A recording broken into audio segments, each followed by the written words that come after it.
Bismillahirrahmanirrahim. Assalamualaikum warahmatullahi wabarakatuh.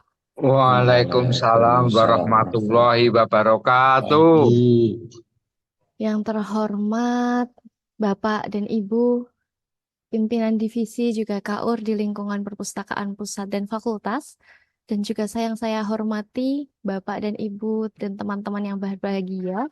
Alhamdulillahi wa kafa wassalatu wassalamu ala ibadihil mustafa wa ala alihi wa mang tabi'ahu bil huda ila yaumil qiyamah amma ba'du. Alhamdulillah, puja dan puji syukur kehadirat Allah Subhanahu wa Ta'ala yang pada pagi hari ini masih melimpahkan kita kesehatan, kesempatan, sehingga kita dapat kembali berkumpul dalam agenda Library Lab edisi bulan Oktober ini. Nggih. Ya, Salawat dan salam semoga senantiasa tercurah limpahkan kepada junjungan kita, murabi terbaik kita, Rasulullah Muhammad Sallallahu Alaihi Wasallam. Allahumma sholli wa sallim wa barik alaihi. Dan semoga kita semua di sini termasuk umat beliau yang senantiasa beristiqomah melaksanakan sunnah-sunnah beliau hingga akhir hayat nanti. Amin. Ya Rabbal Amin. Alamin. Ya, mohon izin Bapak dan Ibu, pada kesempatan kali ini saya akan menyampaikan kisah salah seorang nabi yang Bapak dan Ibu mungkin sudah sering mendengar kisahnya, nggih. Cerita nabi-nabi gitu. Nah, beliau ini adalah Nabi Yusuf alaihi salam. Materi ini saya ambil dari rangkuman saya beberapa waktu lalu, yang tentu saja bukan murni dari buah pikiran saya, tapi mengacu atau merujuk ke berbagai referensi, mulai dari Quran, kemudian buku, tepatnya buku Khawatir Quraniyah, karangan Syekh Amru Khalid. Buku ini menjelaskan lintasan pemikiran beliau dalam mengkaji surah-surah Al-Quran. Ini menjelaskan eh, spesifik terkait apa sih tujuan suatu surat itu diturunkan seperti itu. Jadi bisa menjadi dasar pijakan sebelum kita mengkaji kitab-kitab tafsir gitu ya. Nanti barangkali ingin apa mengkaji Al-Quran itu di situ sangat enak bahasanya dan ngena gitu kalau yang saya rasakan. Oke. Nah, selain dari buku, tadi juga ada dilengkapi dengan beberapa kajian yang pernah saya ikuti. Dan di sini apa yang saya sampaikan pertama-tama tentu saja saya tujukan untuk pengingat diri saya pribadi, namun nanti semoga bisa bermanfaat untuk kita semua. Amin, amin. Ya rabbal alamin. Baik, kultum singkat saya pada pagi hari ini saya berikan judul Tadabbur Quran Surah Yusuf di balik ketampanan Nabi Yusuf alaihi salam. Nah, ini di sini bukan membahas skincare-nya ya, tapi eh, ketampanan Nabi Yusuf, eh, sisi lain dari ketampanan Nabi Yusuf, eh, dari sisi fisik itu ada sisi lain apakah yang pernah beliau eh, berhadapi dari kehidupan beliau gitu ya. Jadi mungkin kalau kita dihadapkan dengan pertanyaan siapa sih orang yang paling tampan di dunia gitu, itu sebagian orang mungkin akan menjawab artis favoritnya atau mungkin aktor legendaris gitu ya, mungkin ada Tom Cruise atau yang lain gitu kan, ataupun orang terdekat yang menjadi role model kehidupan ngaten ya Bapak Ibu. Eh, Memang sah-sah saja karena memang pertanyaan tersebut bisa dijawab berdasarkan background dan juga perspektif masing-masing ngaten. Tapi kalau dalam perspektif Islam, nah itu kita memiliki Nabi Yusuf yang Masya Allah sekali ketampanannya itu bahkan sanggup membuat mereka yang melihat itu tidak sadar memotong jari mereka sendiri. Jadi betapa menawannya nggih Bapak Ibu. Nah, namun selain dari segi fisik ini, Nabi Yusuf merupakan sosok yang menawan juga dari segi kepribadian. Nah, keindahan kepribadian beliau ini dapat kita pelajari bersama dari kisahnya yang disebutkan oleh Allah Subhanahu wa taala sebagai Ahsanul Qasas, yaitu kisah terbaik di antara kisah-kisah lain dalam Al-Qur'anul Karim. Ini ada dalam surah Yusuf ayat 3 nggih, nah nunaqussu alaika ahsanal qasasi bima auhayna ilaika hadzal Qur'an. Nah, sebagian penafsir ini menyebutkan bahwa sebutan ini dilatar belakangi dengan begitu menakjubkannya kisah dari Nabi Yusuf yang membuat benar-benar terheran-heran siapa saja yang mendengarnya. Ini satu penafsir. Lalu penafsir yang lain menyebutkan bahwa selain membuat takjub, kisah Nabi Yusuf ini diceritakan satu kali saja, benar-benar satu kali dalam Al-Quran, namun begitu lengkap, ngaten nggih. Tidak ada nabi ataupun rasul yang dikisahkan dengan cara sebagaimana Allah itu mengisahkan Nabi Yusuf alaihissalam gitu. Sehingga kalau misalnya nonton ya ibarat nonton film itu storyline Nabi Yusuf itu disajikan dengan alur maju yang begitu runtut gitu sehingga mudah dipahami. Berbeda dengan kisah Nabi Musa yang mungkin kita temui di Al-Baqarah, nanti di Hud disebutkan lagi, di belakang disebutkan lagi, tapi sepotong dan kita perlu menyatukannya sendiri-sendiri ya potongan puzzle itu. Nah, kalau Nabi Yusuf itu benar-benar sudah runut sehingga tadi sebagian ulama menyebutkan kenapa Ahsanul Qasas karena kerunutannya. Lalu sebagian yang lain juga berpendapat kalau tidak ada satupun kisah yang menghadirkan pelajaran dan hikmah sebanyak hikmah dalam kisah Nabi Yusuf ini. Nah, em, sedangkan alasan lain itu ada yang alasan keempat adalah karena di akhir kisahnya Nabi Yusuf itu bisa memaafkan saudara-saudaranya dan bersabar terhadap diskriminasi yang melelahkan sekali yang pernah ia terima. Nah, selain itu terdapat keistimewaan lain dari Quran Surah Yusuf ini. Surah Yusuf ini berbeda dengan surah-surah yang lain yang punya banyak nama. Sebagai contoh, itu ada Quran Surah Al-Insyirah, biasa disebut juga Asyar atau Al-Fatihah yang disebut dengan Ummul Quran atau As-Sabi. Nah, Al-Baqarah yang disebut juga dengan Surah Israel. Tapi Surah Yusuf ini tidak diberi nama kecuali dengan nama Yusuf itu sendiri. Jadi Surah Yusuf ini menggarisbawahi lika-liku kehidupan sosok Nabi Yusuf daripada membahas kisah kenabian beliau, kalau menurut Syekh Amrul Khalid. Nama Yusuf ini berasal dari bahasa Ibrani yang artinya adalah hamba yang sering meminta ampunan kepada Allah Subhanahu wa taala. Lalu kapan sih surah ini turun? Konteksnya itu dulu diturunkan saat apa? Nah, surah ini turun saat itu sebagai penguat dakwah Rasulullah Shallallahu Alaihi Wasallam yang masih berjuang di kota Mekah, sekaligus juga sebagai pelipur lara beliau ya. Saat itu sedang dilanda dengan kesedihan yang mendalam karena kehilangan istri sekaligus pamannya dalam waktu yang benar-benar berdekatan. Jadi dalam periode Amul Husni kalau kita mengenal istilahnya. Nah, di balik kisah yang Allah firmankan dalam surah ke-12 Al-Quran ini, kita dapat bersama-sama menyelami bagaimana kebijaksanaan dan juga keindahan akhlak Nabi Yusuf alaihissalam. Mungkin kita bisa mulai dari bagaimana rentetan kisah hidup beliau. Jadi, Bapak Ibu juga saya yakin sudah sering mendengar dikisahkan bahwa Nabi Yusuf ini adalah sosok yang sangat disayangi sang ayah, yaitu Nabi Yakub nggih. Nah, kisah sayangnya sosok ayah dalam keluarga ini sangat-sangat mahal harganya kalau kita berefleksi dengan hari-hari belakangan, ini sempat begitu marak berita kekerasan yang bahkan dilakukan oleh figur seorang ayah. Jadi dari sini kita bisa berkaca bahwa tidak semua manusia itu mendapatkan kasih sayang yang cukup dari sosok ayah dalam keluarga gitu ya. Sehingga untuk kita yang masih merasakan nikmat kehangatan sosok ayah, ayah yang membersamai. Nah, ini adalah nikmat besar yang sangat patut untuk disyukuri. Nah, kalau di kisah Yusuf sendiri, nikmat cinta kasih ini menjadi ujian juga untuk Nabi Yusuf, di mana nikmat ini menjadi sebab timbulnya kebencian di hati saudaranya.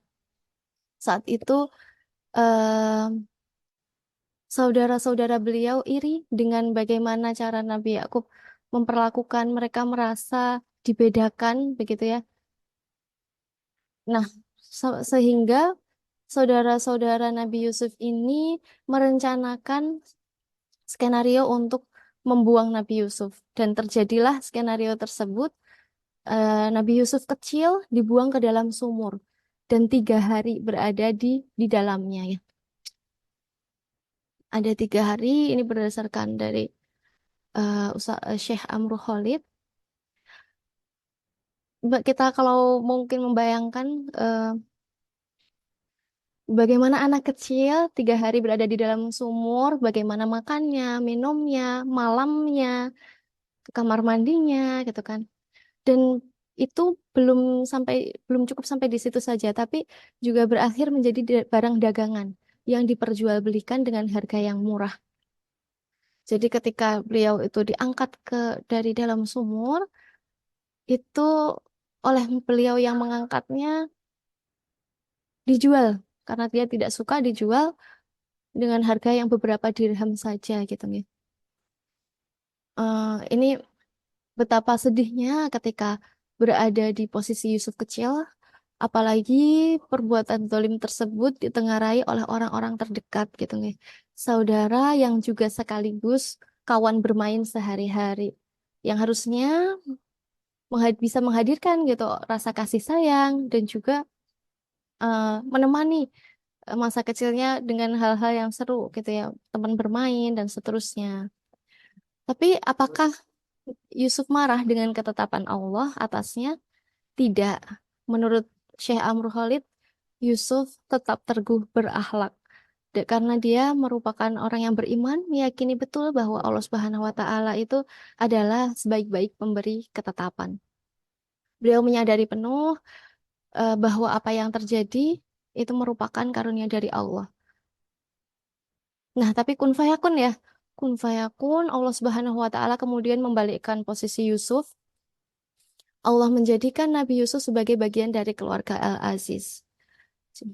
Beliau diangkat sebagai anak oleh salah satu pejabat tinggi di Mesir saat itu. Yang mana keluarga ini kemudian merawatnya dengan penuh kasih sayang. Tapi lagi-lagi ujian beliau datang dari orang yang terdekat gitu. Suatu hari di saat Yusuf sudah beranjak dewasa, beliau menghadapi ujian besar, yaitu terpaan fitnah wanita yang tidak lain merupakan orang dekat beliau, orang rumah sendiri gitu. Di mana di sana sebenarnya Nabi Yusuf tidak bersalah. Eh, Bapak Ibu bisa sembari membuka di Quran surat Yusuf, itu ada di ayat 23, warawadatuhul lati huwa fi baitiha an nafsihi wa ghallaqatil abwaba wa qalat haytalak. Dan perempuan yang dia Yusuf tinggal di rumahnya menggoda dirinya. Dan dia menutup pintu-pintu lalu berkata, marilah mendekat kepadaku. Yusuf berkata, aku berlindung kepada Allah, sungguh Tuanku telah memperlakukan aku dengan baik. Sesungguhnya orang yang zalim itu tidak akan beruntung. Beliau tetap berusaha untuk mengingat Allah, em, walaupun sebenarnya kalau di ayat selanjutnya itu disampaikan bahwa sungguh perempuan itu telah berkehendak kepadanya dan Yusuf pun berkehendak kepadanya sekiranya dia tidak melihat tanda-tanda dari Tuhannya. Keimananlah yang menjaga beliau dari eh, hal-hal kerusakan yang membawa dosa besar begitu ya. Nah, pada akhirnya karena fitnah tadi, walaupun Nabi Yusuf menghindar, Nabi Yusuf menjaga dirinya, tetapi pada akhirnya beliau tetap mendekam di penjara demi nama baik penguasa ya. Karena saat itu kisahnya benar-benar tersebar di seluruh penduduk sampai-sampai disampaikan dalam Quran surah Yusuf ayat 30, wa qala niswatun fil madinati imra'atul azizi turawidu fataha an nafsi qad syaghafaha hubba inna lanaraha fi dhalalim mubin. Dan perempuan-perempuan di kota berkata, istri Al-Aziz itu menggoda dan merayu pelayannya untuk menundukkan dirinya. Pelayannya benar-benar membuatnya mabuk cinta. Kami pasti memandang dia dalam kesesatan yang nyata. Padahal, ya, nah untuk menutupi ini semua, untuk menutupi kesalahan dari istri Al-Aziz tadi, Nabi Yusuf yang dimasukkan ke penjara, sehingga supaya rumor yang beredar di luar itu berpindah ke Yusuf, ngatain nggih. Em, jadi kalau bahasa kita mungkin dalam tanda kutip dipakake ngatain. Tapi justru di dalam penjara ini mukjizat beliau dalam menafsirkan mimpi itu mulai dikenali. Dan inilah eh, ini menunjukkan ya bahwa Allah itu tidak pernah meninggalkan hambanya yang benar-benar memegang teguh keimanan. Nah, saat itu beliau dikenali dengan kemampuannya menakwilkan mimpi, sehingga suatu hari ketika Raja Mesir itu mendapatkan mimpi yang membuatnya bertanya-tanya, dipanggillah Nabi Yusuf untuk memberikan takwil mimpi, untuk membantu sang raja menakwilkan memaknai mimpi yang didapatkannya. Hingga akhir cerita, Allah mengangkat derajat beliau menjadi bendahara negeri Mesir, dan juga Allah kumpulkan kembali Nabi Yusuf dengan keluarga. Nah, di sini eh, kita bisa bersama-sama mengambil hikmah bahwasannya dari peristiwa yang panjang tadi terdapat kelapangan hati Nabi Yusuf dan juga kelapangan hati dari sosok Yakub dalam menerima kenyataan harus dipisahkan dengan anak kesayangannya, harus dibuang jauh dari orang tuanya, dan seterusnya gitu. Dan selain itu kan pada akhirnya mereka benar-benar berkumpul kembali. Ada proses-proses untuk memaafkan kesalahan yang lama di sana. Yang mana itu kesalahannya pasti sudah sangat membekas sekali, nggih. Sudah begitu dalam karena bertahun-tahun terpisahkan sampai-sampai Nabi Yakub kehilangan penglihatan beliau. Nah, dalam hal memaafkan ini ada kesamaan dalam cara keduanya memberi maaf baik Nabi Yusuf maupun Nabi Yakub. Nah, ini mengacu pada firman Allah yang menceritakan jawaban Nabi Yusuf atas permintaan maaf saudaranya dengan kalimat, pada hari ini tidak ada cercaan terhadapmu. Mudah-mudahan Allah mengampuni kamu. Dan dia maha penyayang di antara para penyayang. Nah, ini dari Nabi Yusuf. Lalu bagaimana dengan Nabi Yakub? Nabi Yakub juga menyampaikan ke anak-anaknya, saudara-saudara Yusuf, aku akan memohonkan ampunan bagimu pada Tuhanku. Sungguh, dia maha penyayang, maha pengampun. Jadi, setelah begitu lama, setelah kesalahan yang begitu besar, dan mengubah hari-hari Nabi Yakub yang berbahagia dengan putranya menjadi kesedihan yang mendalam dan panjang, jawaban mereka dalam memaafkan itu begitu memancarkan budi pekerti yang tertanam dalam hati ini. Baik dari Nabi Yakub maupun Nabi Yusuf, ini mereka sama-sama berusaha untuk melapangkan hati mereka dengan menyandarkan kepada Allah. Kehilangan Yusuf bagi sosok Yakub ini yang penyayang tentu berat, membuat banyak menangis dan sampai tadi kehilangan penglihatan. Tentu juga pasti tidak mudah untuk memaafkan. Tapi Nabi Yakub mengerti betul bahwa amarah bukan jalan untuk menyelesaikan masalah, begitu. Ia memilih untuk menahan diri, menahan amarahnya, dan mendoakan kebaikan bagi anak-anaknya. Beliau berusaha untuk senantiasa mengembalikan pada yang lebih berkuasa em, apa-apa yang dilakukan oleh darah dagingnya gitu. Dalam rangka lebih jauhnya lagi untuk mencari ridho Allah Subhanahu wa taala. Jadi ketika kita hari ini mungkin merasa dimusuhi atau mungkin merasa dipojokkan oleh saudara sendiri, itu ada sosok Nabi yang pernah mengalami peristiwa yang sama, yang bahkan hingga membuat beliau itu dibuang dan terpisah dari keluarga. Kalaupun pernah menghadapi fitnah, nah ini kita bisa ingat bersama kalau Nabi Yusuf ini menjadi sosok yang begitu heroik menghadapinya. Dia rela masuk penjara, berusaha menjaga izahnya walaupun ya hingga akhirnya beliau harus merelakan dirinya mendekam di penjara selama 9 tahun lamanya. Lama sekali ya, padahal bukan salahnya beliau. Nah, di sini kita bisa melihat bersama bahwa seseorang yang tampan pun akan diuji. Seseorang yang memiliki kekuasaan tetap akan diuji. Seseorang yang memegang imannya dengan teguh juga tidak akan terlepas dari ujian. Jadi sebagaimana Allah Subhanahu wa taala itu berfirman dalam Quran surah Al-Ankabut ayat 2, artinya apakah manusia mengira bahwa mereka akan dibiarkan hanya dengan mengatakan kami telah beriman dan mereka tidak diuji? Lalu di ayat selanjutnya Allah juga menegaskan kembali bahwa manusia sebelum kita juga mendapatkan ujian yang besar. Justru dari sana Allah itu mengetahui siapakah yang termasuk ke dalam golongan orang-orang yang benar dan siapakah yang menjadi golongan pendusta. Nah, dari kisah Yusuf tadi, Bapak Ibu, kita bisa belajar bersama mengenai bagaimana sesungguhnya ya dunia ini sejatinya perpindahan ya. Dari yang tadi di awal Nabi Yusuf sangat disayangi, kemudian dibuang masuk sumur, lalu naik lagi posisinya menjadi disayangin lagi di keluarga Al-Aziz, lalu mendapat fitnah, masuk penjara, naik lagi posisinya jadi bendaharawan Mesir, dan seterusnya itu naik dan turun up and down bagaikan roda nggih, berputar selalu.